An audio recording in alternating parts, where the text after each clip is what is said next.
ശ്രീ ഹൈബീഡൻ, ക്രിസ്തുമത വിശ്വാസികൾക്ക് മാത്രമല്ല നഷ്ടം, ലോകത്തിന് പോലും തീരാ നഷ്ടമാണ്. നമുക്ക് വേണ്ടി ഇനി സംസാരിക്കാൻ ആരുണ്ട്, ലോകത്തിന് വേണ്ടി ഇനി സംസാരിക്കാൻ ആരുണ്ട് എന്ന ചോദ്യമാണ്.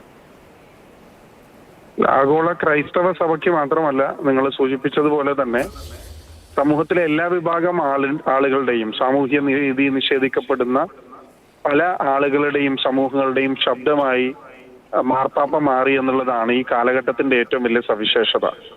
അദ്ദേഹത്തിന്റെ ഏറ്റവും എളിമയാർന്ന ജീവിതവും ഒരുപക്ഷെ ലാറ്റിൻ അമേരിക്ക പോലുള്ള ഒരു സ്ഥലത്ത് ആദ്യമായി പ്രതിദാനം ചെയ്യുന്ന ഇത്രയും വലിയൊരു പദവി, അദ്ദേഹം വളരെ കോൺട്രവേഴ്ഷ്യൽ ആയിട്ടുള്ള പല തീരുമാനങ്ങളിൽ പോലും, പല വിവാദ വിഷയങ്ങളിൽ പോലും അദ്ദേഹം വളരെ പ്രോഗ്രസീവ് ആയിട്ടുള്ള നിലപാടുകൾ സ്വീകരിച്ചു എന്നുള്ളതാണ് ശ്രദ്ധേയമായ ഒരു കാര്യം. പ്രത്യേകിച്ച് അഭയാർത്ഥികളുടെ കടന്നുകയറ്റം, മൈഗ്രേഷൻ പോളിസീസിനെല്ലാം സംബന്ധിച്ച് വളരെ കൃത്യമായ ഒരു കാഴ്ചപ്പാടുണ്ടായിരുന്ന ലോക നേതാക്കന്മാരിൽ ഒരാളായിരുന്നു അദ്ദേഹം.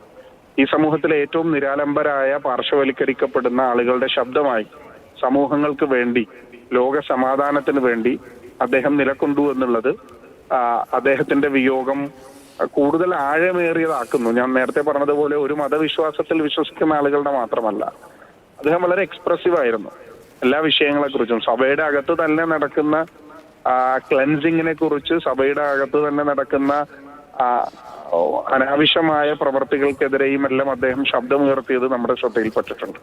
അപ്പോ ഈ കാലഘട്ടം, ഓരോ കാലഘട്ടത്തിന് അനുയോജ്യമായ രീതിയിൽ വളരെ പ്രോഗ്രസീവ് ആയിട്ടുള്ള നിലപാടുകൾ സ്വീകരിച്ച ഒരു വ്യക്തിത്വമായിരുന്നു, നല്ല ഇടയനായിരുന്നു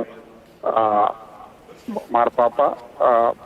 അദ്ദേഹത്തിന്റെ വിയോഗം ലോകത്തിന് തന്നെ ഒരു വലിയ തീരാ നഷ്ടമായിരിക്കുമെന്നുള്ള കാര്യത്തിൽ സംശയമില്ല.